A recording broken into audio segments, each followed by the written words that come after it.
I think when you're looking at the wisdom of wild horses, you just have to look at their ability to adapt to their environments.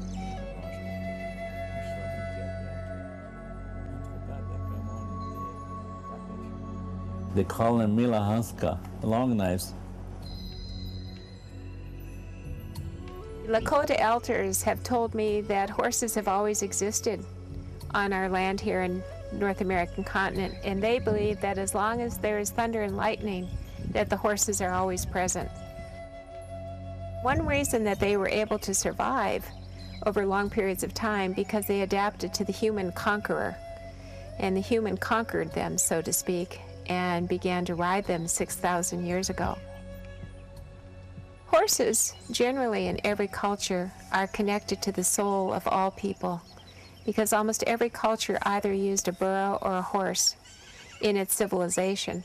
So I believe that there is a deep connectedness between humankind and between horses. And that's probably one reason that we as Americans don't eat them, because we look at them as a companion and a partner with us.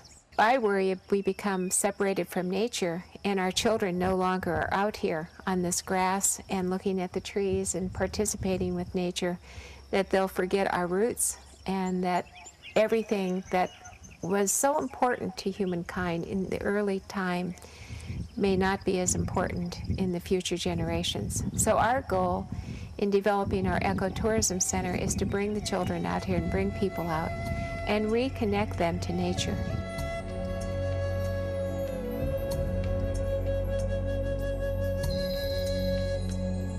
When we released these horses back into the wild, the first thing that the oldest mare did was to take the entire group, which were 31 at that time, and she went right to the trees and hid in the trees. So it tells me that that's how they survived in Arizona, by hiding in the salt cedar so that nobody could shoot them. They ate all the farmers' alfalfa. That's why they got gathered, because the stipulation in the law says that if they're on private property, which they always were, on and off private property, that they could be removed. The last Mustanger quit in 1936, so from 1936 to 1996, they had to survive being shot by the local ranchers there. So they were very leery about coming out during the daytime. They would graze at nighttime, and they would stay in the salt cedar during the day. Living here on the Lakota land, it's told to me that the horses have always existed in our country.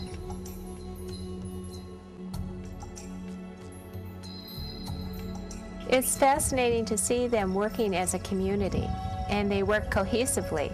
And every time the government comes to gather or remove horses, they destroy those family bonds.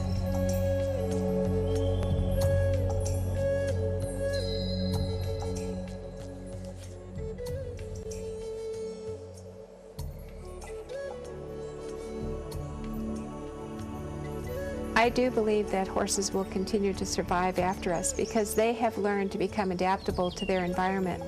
We as humans don't adapt to our environment. We make our environment adapt to us. And at some point, we're going to find that that's going to hurt us.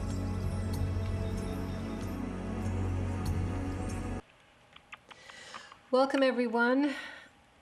I'm Annie Griffin, your host, and today we're going to be observing some wild horse behavior, and we're also going to be talking about why are our horses disappearing. And one of the reasons is because there's too many groups out there that are divisive against each other when we all have one goal in mind, which is to save these wild horses. And I received a flyer in the mail from one of these groups talking about that they need money desperately in order to save the Gila herd. And who is and what is the Gila herd? We have with us today on the phone Karen Sussman, who is the co-founder of a fabulous organization that really had an incredible intent to save the bloodlines of our wild horses. So welcome to the program, Karen? Thanks, Annie. It's a pleasure to be here. All right. Well, why don't you tell us, if you would, in your so many words, how you started your group and why and all that. Well, actually, I never did start this group. Our group is 58 years old, and our first president was the Wild Horse Annie, who saved all the horses in our country and the burros, and it was our group and Annie that got the 1971 law passed to be able to protect them in perpetuity. So we have a long, long history, and I am the third president in the group, so Wild Horse Annie was the first. And I've been in the wild horse movement for 36 years and have a lot of experience in every aspect of the group, from history to management of wild horses. Okay. All right. So tell me, recently, I guess in 2016, you had a terrible blizzard, and what happened to your wonderful herd? How many years did it take you to build up this Gila herd, and what is the Gila herd? I'll give you a background on the Gila herd. The Gila herd, we always have bad winters here in South Dakota, but it isn't anything that the horses can't tolerate, because they do very well. The Gila herd actually was a small herd located in near Ajo, Arizona, and we were notified way back in the mid-'90s that the BLM was going to eliminate this herd. So at that time, we had just begun our conservation program in the year 2000, and in 1999. And so our goal was to be able to save this Gila herd. I did 3 months of research down in that area to determine that these horses were there prior to the turn of the century of 1900. So, I mean, they were there in the 19th century. And it just so happened Secretary Bruce Babbitt was Secretary of the Interior, and he was a lawyer. And so we developed a brief for him with all of my research on this herd, and we sent it to the Secretary. And the Secretary called the BLM and told them that they would manage for this herd because it had not been identified in 1971 as a wild free-roaming herd. So this was the last herd that I know of, and the only herd that I know of that claimed or that received federal protection after 1974, when the BLM was determining the herds in the United States. This was back in 1996, I believe the date was. So they roamed on 55,000 acres of desert in Arizona, and we were very, very pleased to be able to protect them on their public lands, because our goal was not to take animals unless they were endangered of protection.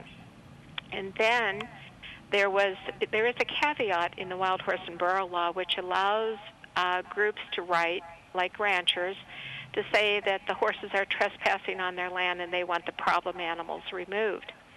Well, the BLM did call me and tell me that, it would be very costly, over $100,000 to put fencing and fence out the horses, and that they did not have to do that. I mean, it's the owner of the property's responsibility to fence out cattle, but the way they intimated that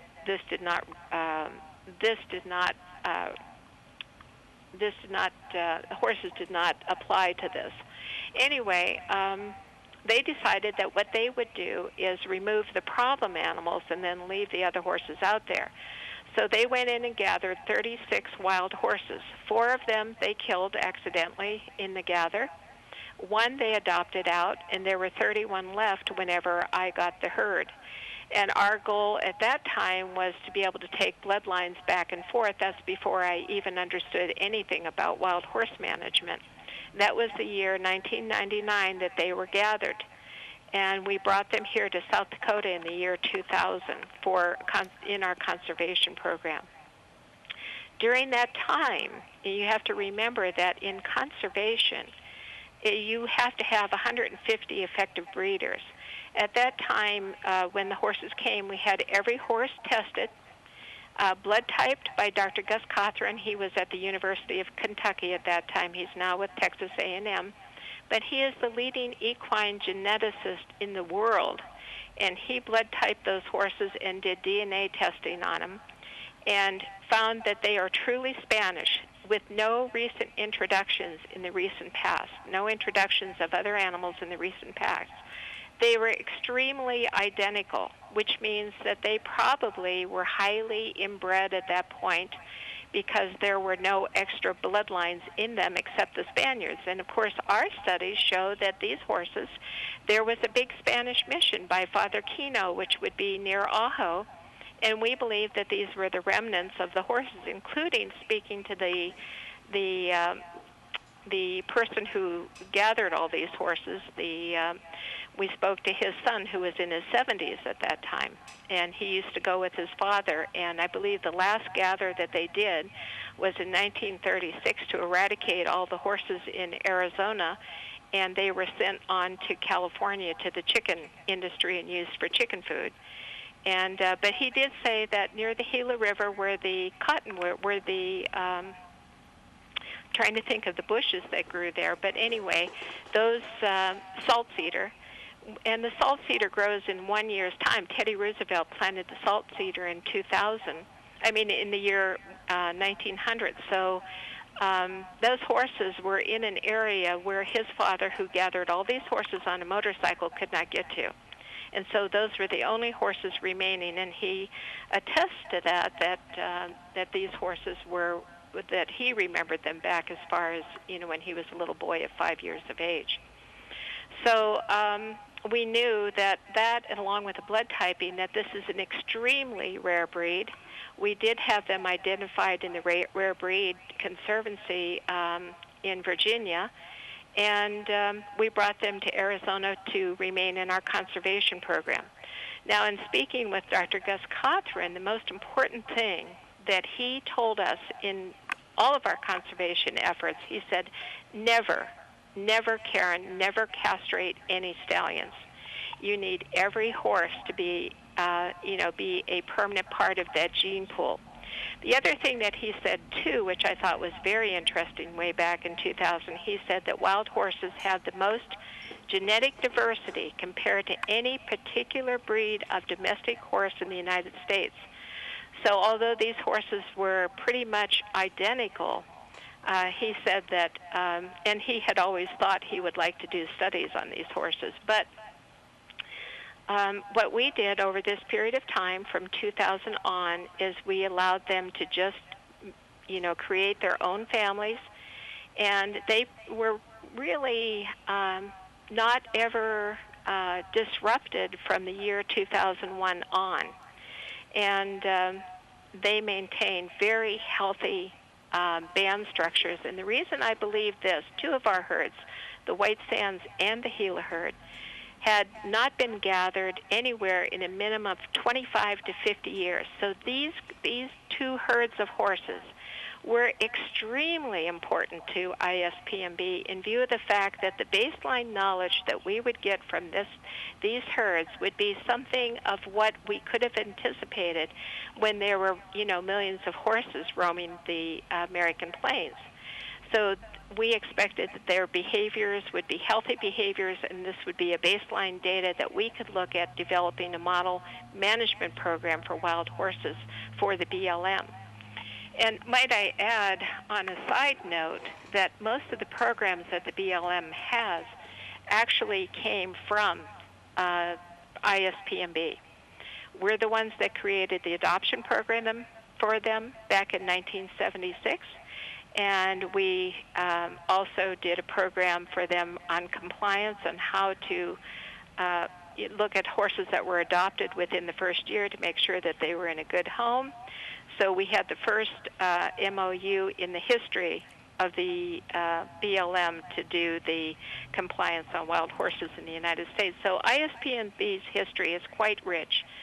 And the reason that, I'll just kind of backtrack a little bit, Annie, but the reason that we took these herds is because, number one, they were rare, they were endangered, and we knew that we had to understand wild horse behavior, wild horse management, in order to create a model that would be effective for the BLM. And in doing so, it was pretty critical that we had these two really extremely important herds because of the baseline data that we were going to get from them, which we did. And so I think that was critical. And the other critical thing that we noted back in 2000, we were very involved up till that time with working with all the groups, trying to bring information to everybody. But what we realized that no matter what the groups did, no matter what happened, the BLM was winning. Because when we started in 1971 with the act, there were 303 herd areas in the United States. By the time 2000 came, I really reviewed the entire program and realized that there was so much infighting amongst the groups that ISP... So much infighting, yes, go on. There was so much infighting in the groups that I decided that what the best thing to do, and we were not winning, that the herd areas were diminishing. There were more than almost 50% of the herd areas gone at that time, that I felt that we needed to do something that would really look at how we could protect these horses. And so consequently, our conservation program was born, and we began studies on looking at normal behaviors of wild horses. And this is what we had done for 16 years. Our goal was to have 2 herds, but we ended up in our conservation program 4 herds altogether. On your property or different areas? Well, we started out on Pine Ridge, and then we ended up going to What's Pine Ridge? What's Pine Ridge? Pine Ridge is the Indian reservation. I see, okay.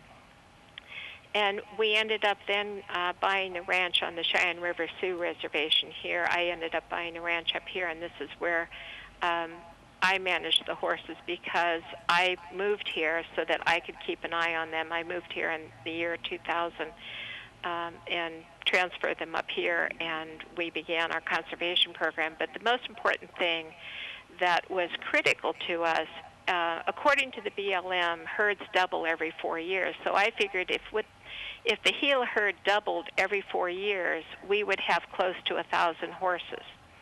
And by the time that I think the most important thing that we looked at is what happens whenever you have natural management and leaving the horses alone, that they keep a birth rate that is within reason. I think we estimated somewhere about 8 or 9% when BLM was saying that their birth rates or their recruitment rates were between 20 and 28%. So, and I'm not disputing totally that the BLM's recruitment rates might be higher, because I do believe going in every 3 years and disrupting the families that they do to do these gathers has actually destroyed the beautiful integrity and wonderful social order that these animals have that maintain things that even Princeton University hasn't noted that we noted here with our Gila herd. So it was pretty critical to keep these horses. Yes, it was. And so tell me, I have received this flyer from Return to Freedom, and in it they're talking about the Gila herd, which I assume is the group that you had. I know that there was a big hullabaloo in 2016 that the horses were starving and that they needed to be removed. And so my question to Return to Freedom is, and I've put a call in to Return to Freedom asking them about this, why didn't they raise enough money to help you keep these herds intact, as opposed to now from what I'm reading, and I'm reading this, folks, right from their flyer. Their flyer here states that, and so on February 26, 2017, 112 Gila horses left the blizzards of South Dakota on a 1,200-mile journey to lease corrals in Nevada. There, all horses were documented, DNA tested for heritage to ensure they would keep their precious social and family ties and herd health, had their hooves trimmed, received birth control. They received birth control. Well, when you receive birth control, then it's no longer a natural herd, and that's what I'd like you to talk about, is that what happened They obviously gilded these stallions, which is exactly what your doctor had recommended you not to do, and they're staying now on some private pasture. So, Karen, what does this mean for that wonderful herd that they could have just given you money to continue feeding these horses? Well, in my opinion, and I'll say it's a humble opinion of studying these animals and knowing that their birth rate was, fairly low.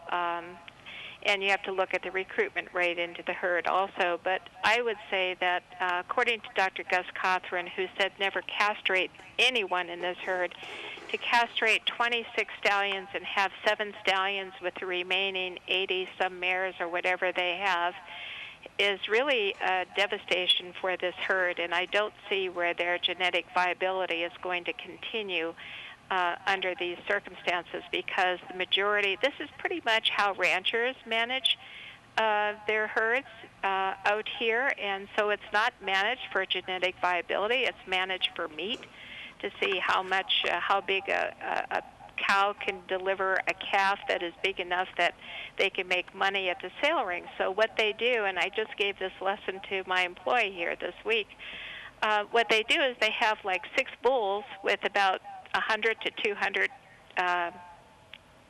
heifers.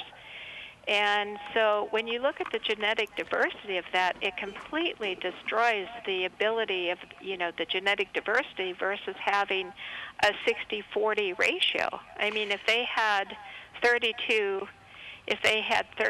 stallions to be able to cover at least the 80 mares or whatever that they had, I guess they had 60 mares, you're looking at a better diversity right then and there.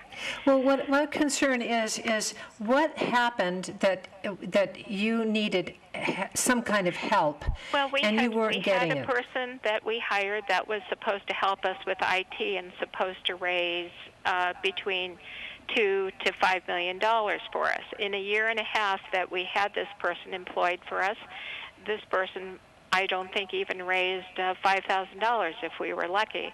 So we were in the midst of hiring a person who had the ability to be able to do all of this, and in doing so, we were short on funding. And so I just say I look at this as a disgruntled employee who was unhappy and knew that the handwriting was on the wall, and therefore she wrote to all the humane groups, and and I have all the evidence of that. So she wrote to all the humane groups, and she said that the horses were in harm's way because there wasn't going to be enough hay for the winter, and that she expected that 100 of them would starve to death. When the counties came in to look at the horses, we counted the horses, and I was accurate with my count because I know how much I feed them. And it was always a bale of hay for 10 horses, and so I was within 5 horses of their counts when they actually counted that day. And there were 810 horses. What do you mean by that? There was actually 5 horses within your count? Well, just on knowing how much I fed them. Mm-hmm. I mean, I could say how many horses I have by the number of bales that I put out to feed them. Mm-hmm. It's pretty easy. I just figured there's 1 bale per 10 horses is how I always fed. I see. Okay. So it's pretty simple for me to come up with a count and to be within 5 horses here or there of accuracy. And but the story is this: there were 810 horses counted. We had 4 herds that we were managing. And the thing that I wanted people to understand is that this is not a sanctuary. Many of the groups felt that we were a sanctuary and we should have birth control and we should continue to, and we did do birth control on 2 of our herds, so we have a lot of birth control data. And but the thing is, we're also a conservation center, and the 2 herds in the herd, especially that we're talking about, the Gila herd and the White Sands herd, is a herd that should have been conserved because of their unique background that I just described to you. And this was not done. And when you take herds and when you dismantle them in the efforts, and I know they felt they were saving the horses, they weren't, because when the counties were here, They looked at 810 horses. There was only one horse that had to be euthanized, and it wasn't anything but a physical problem. And they gave us the choice. And we said we would ship him to Arizona where it's warm, and, he could live out his life there. And but in the long run... So what happened? What happened? Pardon? Well, what happened, there were 3 hate groups that were spawned, and these hate groups had social media so strong that they compelled the counties to do something. Mm-hmm. And so, therefore, the counties called me in and they said, Karen, we're going to have to do something, because we're getting so much hate mail. And this was all spawned through, by information getting to these people. Well, I have to say here, if these groups, now, how much did Return to Freedom raise to get to take away this Gila horse herd? I don't know, but I do know that the people that were involved and raised over $500,000. And here's what ultimately happened. Okay, so I just want to I have to say this to everyone out here. Folks, $500,000, guess what? What if they just given her the money to feed these horses and continue caring for these horses, as opposed to removing them and then giving them birth controls and castrating the stallions? That's my question. That's why I have to say to R.T. Finch and who's an oil man, from what I understand, and I could be wrong, but I have heard that he's an oil man. These oil men are out there looking for public lands. Are they people that pose as friends of our wild horses, but in actual fact are doing more harm than good? And in this case, I feel they are doing more harm than good, because they could have given that money to you, Karen, so that you could have continued what you have been doing for 58 years. Well, I think, for the past 16 years, we were doing this conservation program, but the travesty of it all that I look at is that these herds are no more. They will never exist again. The White Sands is completely all castrated. They're all adopted into 1 or 2 homes. And I'm sure that they felt that they were doing such a grand job. But what they did is they did, in essence, what the BLM has done, and that's destroying one herd after the other. Mm-hmm. And these herds should have been preserved in perpetuity because mm-hmm. of the grand information that we were receiving from these horses. Mm-hmm. So I think that's the sadness for us. But at the same time, we have 16 years of studies, and we are compiling all the data right now. And our goal is to hopefully within the next month or so to have it out. But regardless, here's what I have learned over the long time, and this is one reason that I think it is very critical. When you look at the storms, and by the way, the weather here is always bad, but the only reason, the horses have hundreds of acres to roam on, and they had shelter between trees and barns and different things. They had shelter. When they came in to take the horses, they put them in small confined pens, in which horses that we would have 10 horses in, they put 50 horses in. One herd we had 12 horses in. They had 88 stallions in there. And so when you start looking at the way this was done, those horses did have a very difficult time, and they did suffer during that winter because of that. And they also made sure that I had no control to tell them or to... Hold on, because I'm not understanding this. You took 88 of your stallions and put them in a confined area of... They did. Who did? They did, the people that took the horses. Well, who took the horses? What groups? Well, Elaine Nash, Fleet of Angels, put the horses into a small area thinking that they would adopt them out quickly, and they were there upwards to, I would say, 4 or 5 months. And they put all these stallions together? No, they put all the stallions together. That's insane. I mean, everyone knows that you can't put stallions together. Well, they'll fight. They got along, they all got along, because you have to understand that our horses here on this property have had a whole different upbringing, or they had a whole different way of living in which there was a lot of trust, there was a lot of love, these horses were wild, but they were never harmed in 16 years that we've had them, or the 18 years that they were on this property. And well, they make it sound like you were just starving them to death, and I mean, I remember. No, the horses were in excellent shape. In fact, when the counties came, there were 25 older horses, and they came in October. This is when we go through the herds. We do have horses that were 30 years of age. Mm-hmm. And so we go through the herds in October, and we determine who will not make it through the winter. And this has been what I've learned in management of wild horses is very critical. Some horses, if they're a harem band stallion that they've been there for 16 years with their family members, I never take them off.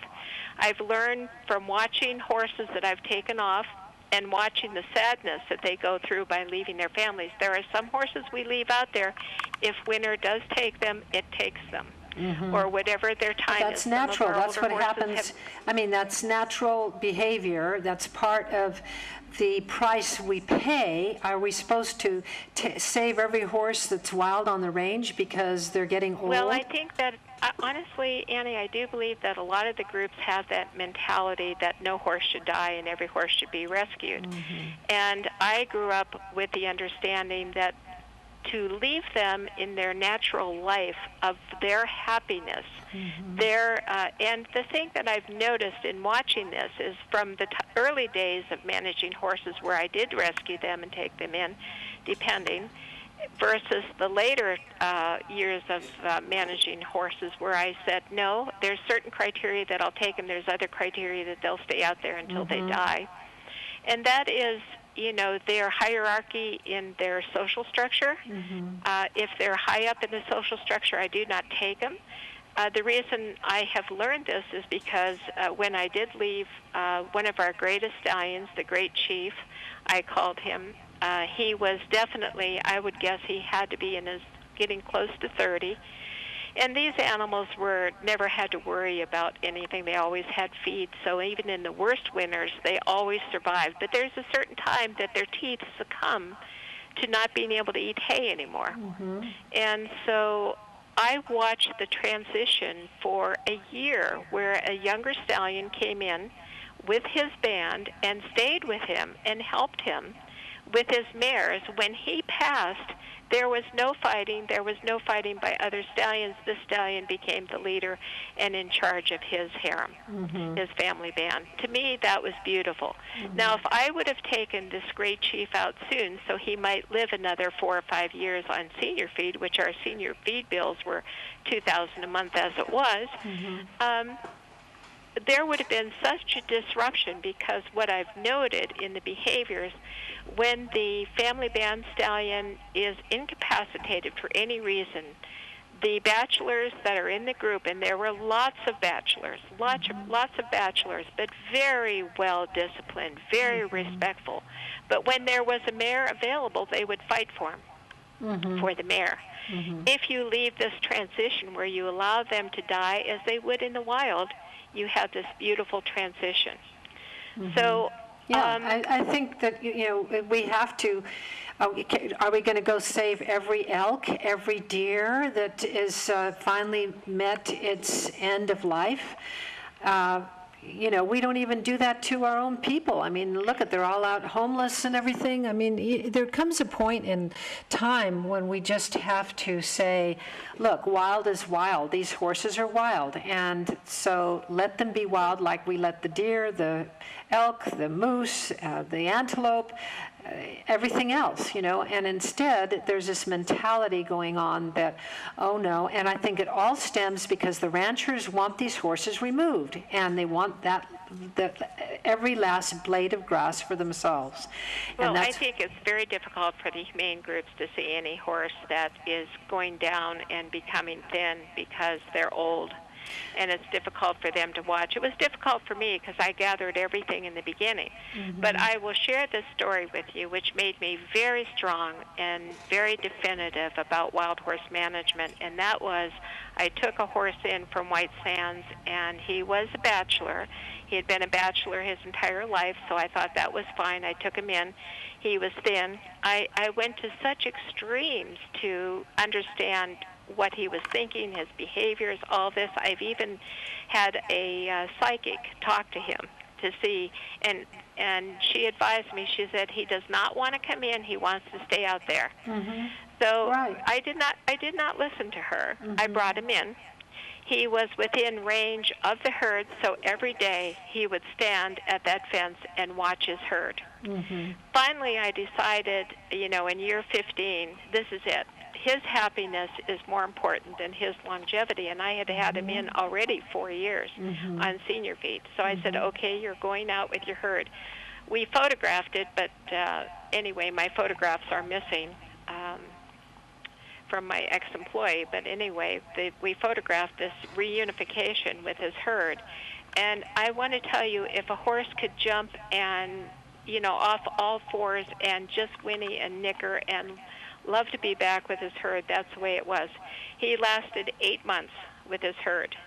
It was difficult to watch him go downhill, but I knew that I made the correct decision, that his happiness in the last year of his life was worth more than the 4 years he stood forlorn, looking over the fence and always wishing he could be with his herd. Yeah, exactly. I think that's very important. So let's go. We don't have much time now, Karen, so we're going to have to move forward.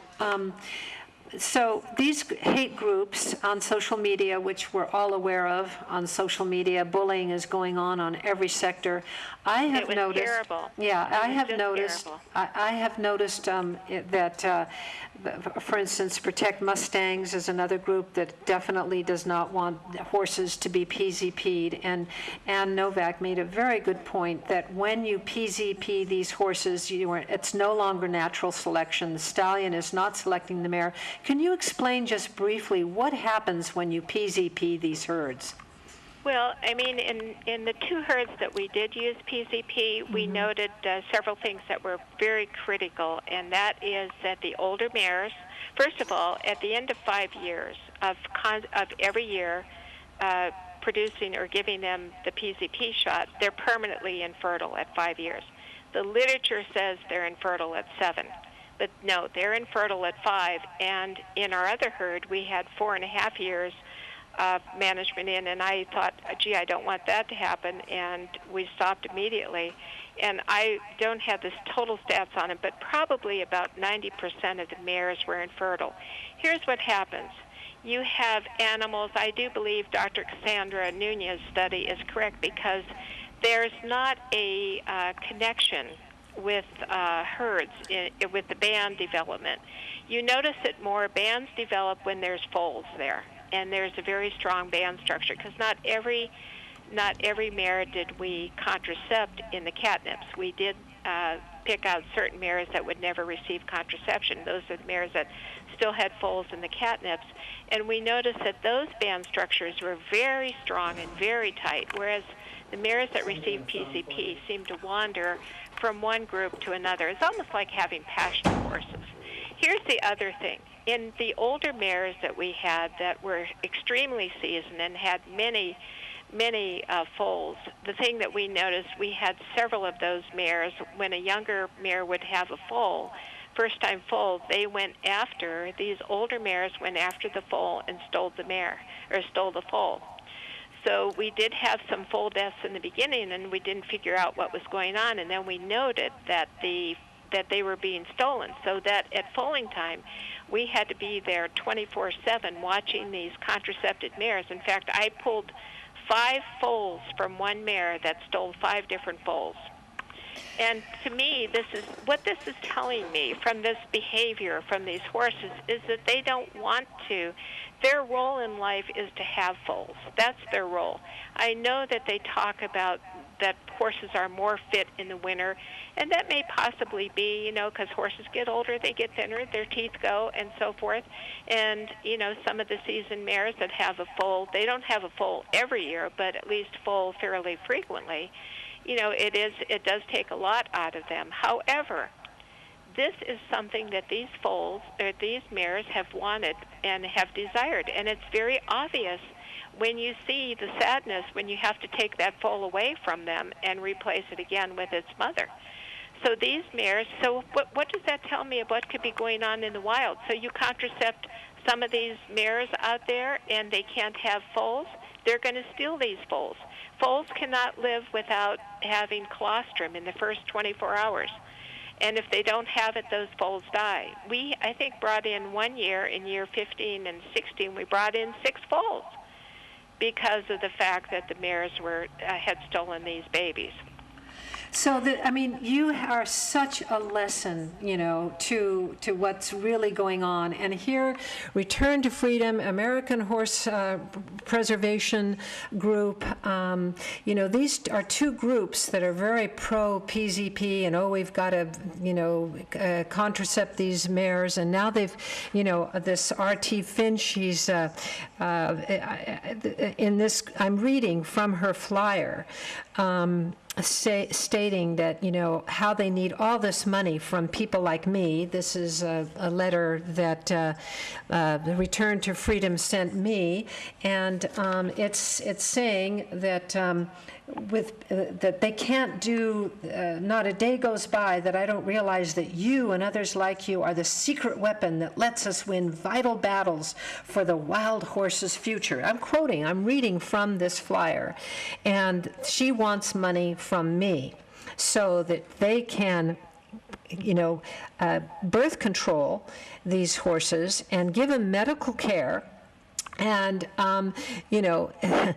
it's so frustrating to me because they're no longer wild. They're no longer doing what you wanted to do, which was to preserve the herds and the bloodlines and let the stallions choose the mares and the mares choose the stallions. And so this complication wouldn't happen. And so I'm asking people to please educate yourself and realize what's really going on. And so this is the final question I have for you, Karen. So you mentioned that when you first started your group, there was only 3 or 4 other rescue groups. There were 3 other groups. 3 other groups. And so now there's hundreds, right? Right. There's at least 100 different groups that are started. I mean, some could be just a tiny little, but they're mainly all rescue groups and sanctuaries and, other groups. But what was your question? My question is, so all these groups are competing for money to save their horses. And I think that's why it's becoming increasingly difficult for people like you who are really trying to preserve the bloodlines to be able to do so. Now, I'm watching footage right now of a horse who's got a clubfoot. Why don't you talk a little bit about what happens when you end the diversity? We're watching a stallion kill a foal. What kind of behavior is that? Is that normal, or is that coming from some abnormal lack of diversity of these herds? I don't think it's a lack of diversity, because the Gilas absolutely were very much, with only 31 left and lasting over 100 years without any integration of other animals into their gene pool, they were. But the thing that you look is for inbreeding depression on these animals, and I never had a problem with that with the Gilas. What's inbreeding depression? The concern that I have is abnormal behaviors, and that's, what do we call abnormal versus normal behaviors? And to me, abnormal behaviors is when a stallion kills a foal. In all my years that I've had these herds, I've never had a foal killed by a stallion. If anything, I have observed with the Gilas where a young little filly, she was in her first estrus, and she marched up on top of the hill, and there were about 3 or 4 bachelor stallions there. And she was just saying, hey, I'm ready, if you're ready. And, of course, when you look at bachelor stallions, they're very immature animals. I don't think a stallion matures until 10, and that's the other thing there's so much I want to tell you that isn't happening on public lands. The average age of a family band stallion here was 10 years of age before they ever took a family band. In the wild, in studies done by Dr. Denniston in Wyoming in the Red Desert, the youngest stallion, family band stallion that they noted was 12 years of age. Now, when you're looking at the stallions out on public lands, for instance, there's, a famous stallion in Pryor's. I believe he was 6 years old when he got his first family. When you start looking at what happened, and there's a whole reason for this happening, But when you start looking at this, you're starting to look at behaviors that I think were not functional behaviors or normal behaviors when we had herds that were in the thousands and hundreds of thousands of animals before the government started interrupting their social structures every 3 years. So I think it's really critical that we look at the behaviors of these wild horses and to go in and to gather them and to give them PZP, again, I just think is dangerous. Number one is there is no, and I want to emphasize, no overpopulation of wild horses on public lands. If we are lucky to have 30,000 wild horses out there, do you know that in 1974, when they did the studies, there were close to 60,000 wild horses in burrows on public lands? At that time, they did visual counts, which means that they were almost 50% undercounted. So you could probably estimate at that time there were closer to 120,000 wild horses in burrows on public lands at that time. In the 80s, when I was becoming very active in the political end of things, there were 60,000 wild horses on public lands that the BLM estimated. Then they wanted to bring it down to 30,000. And so, you know, for anybody to think that there is an overpopulation of wild horses is totally wrong. The fact that we want to contracept them gives a message to the entire public that they're overbreeding, that there's too many of them. That's right. And that is the wrong message. We have to stay united and strong as groups to say that natural management, what we had going here was critical, natural management. And that's what should be going for these horses. But instead, as long as we agree to the BLM going in every 3 years to remove horses and disrupt their family band structures, we are destroying this beautiful social structure that I've observed here for the 16 years that I've had these two wonderful herds. The sad fact is now we're watching a stallion kill its foal, and you're saying this is unnatural behavior, right? To me, it's not normal behavior for a stallion to, and oftentimes... Oh, wait a minute, that wasn't, I'm just watching this footage, it was a different foal. So that, they're showing another foal that's just lying dead. Yeah, but you see a foal with a lot of marks over his back. Yeah, but that's not the foal that ends up being the one they're showing that's dead. It doesn't make any difference. There's bite wounds on that horse, on that foal. That's not normal. Right, that's not normal, exactly. That's not normal under my two herds that I studied that hadn't been gathered in between 25 to 50 years. Yeah. Now, do you find me any herd in the United States that has not been gathered for 50 to 100 years? Right. No, I mean, you won't. it's next to impossible. So if you're going to study any animals, it's not going to be normal. You're not going to see behaviors that were there probably at the turn of the century in the 1900s. Yeah. You know, this is the thing, Karen, of all the people that have tried to save and educate the public about these wild horses, to me, you're the person that I look to. And to see what you've done being destroyed and obliterated by these people such as, and I know you don't want to say anything bad about these groups because you don't want any hate repercussions, but I think the public has to be educated and it has to know who is really for these wild horses. And we need to see thousands of wild horses on our public lands. We need to see thousands of horses on private lands. We need to see buffalo. We need to see antelope. All we see is cattle.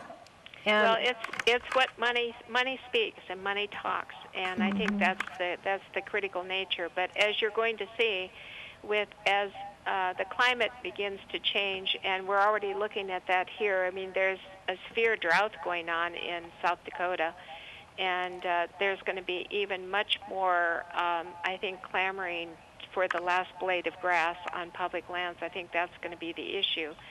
But there's just no way, if we don't stand united for these animals, Annie, then we will see the end of wild horses on public lands, is my guess, is what could happen. And I will tell you why. when the groups don't stand united and nobody came to help us other than, take our horses from us and try to adopt them out instead of taking the money that they had raised, which was over $500,000, to be able to give to us, to be able to sustain this, then I think that we look at the cattlemen.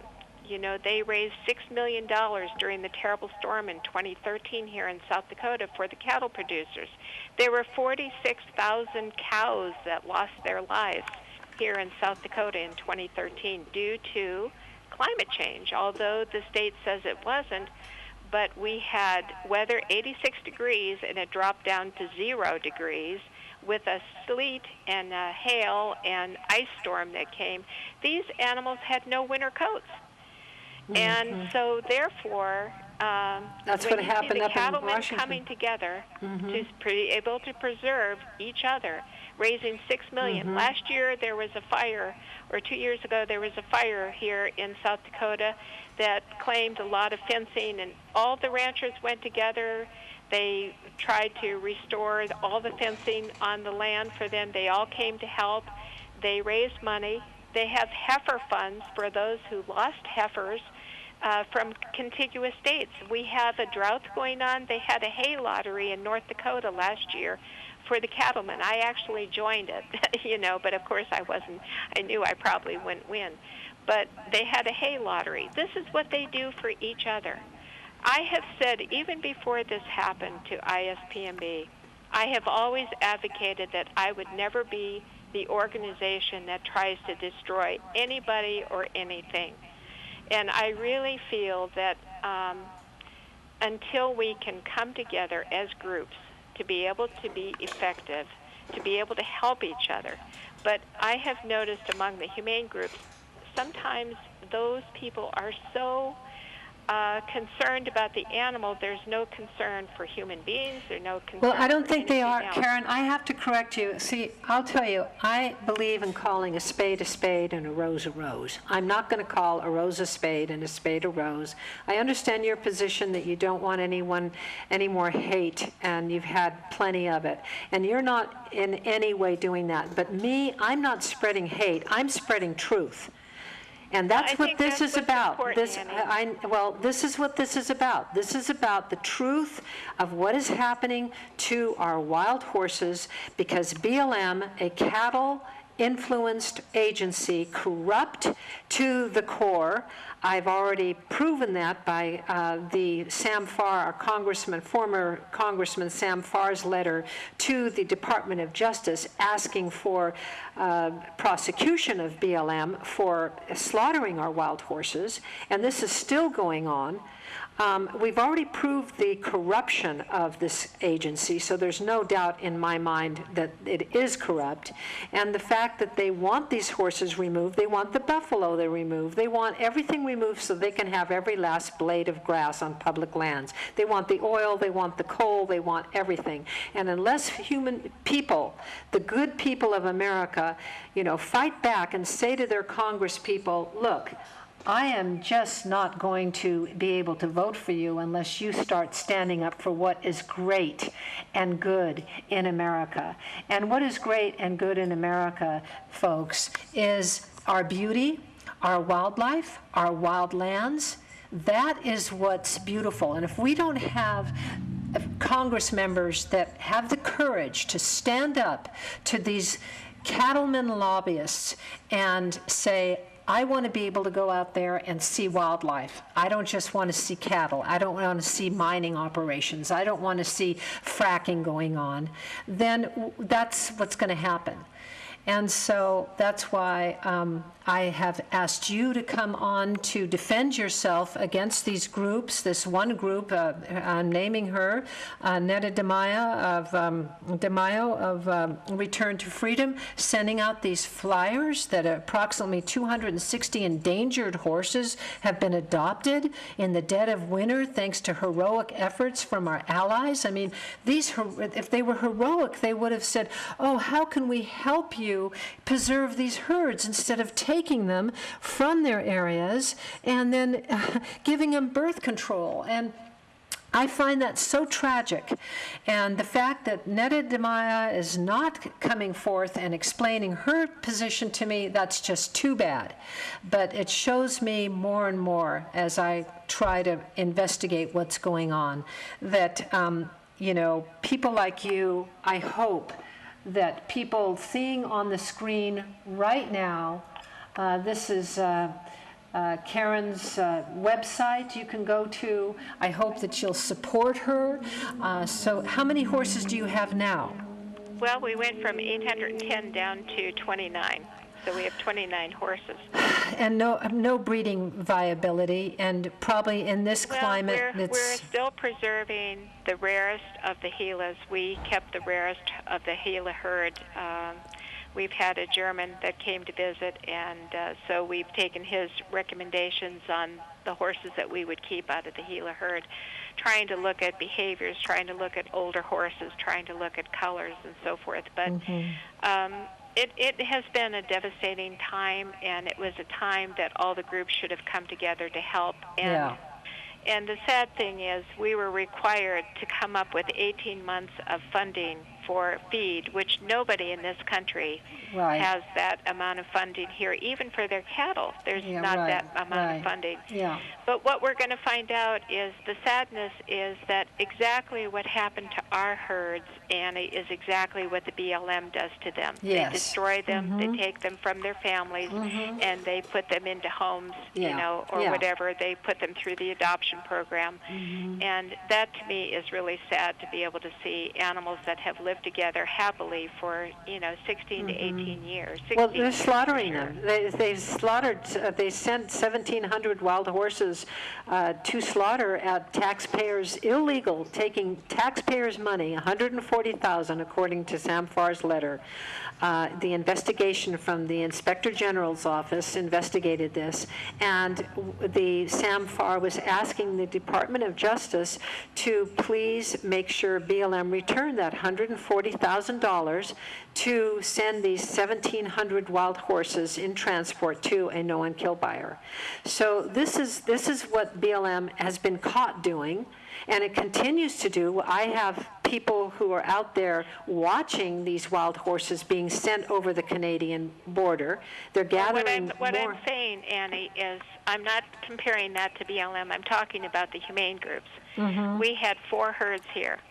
They should have helped us preserve these 4 herds. Right. But just like the BLM, they have dismantled them. They have separated them from families, and whether they felt it was important for them to save these horses, you're absolutely right. They could have saved them with the amount of money that they raised and keep them here until we, got our fundraising back on track again, which it is now, again, with a new person. But this didn't happen, and again, this is what I have observed in my 36 years, including starting with the first 4 of us that were there. Even then, those groups did not always get along. And so that's the sadness. And I don't know. And we've got half a minute left, so we've got to wrap it up. I think it's the competitiveness for the dollar. I'm not really sure, or the competitiveness for the ego to be first or whatever. I'm not sure. But this is the sadness. And this is why horses will not survive in the future because of this attitude and because we're trying to destroy them with PZP. Yeah. Well, I want to thank you, Karen Sussman, for your brave efforts, and God bless you, and thank you so much for being on the show. I appreciate it very much. Thank you. Thank you. Bye-bye. Bye-bye. Okay, Karen.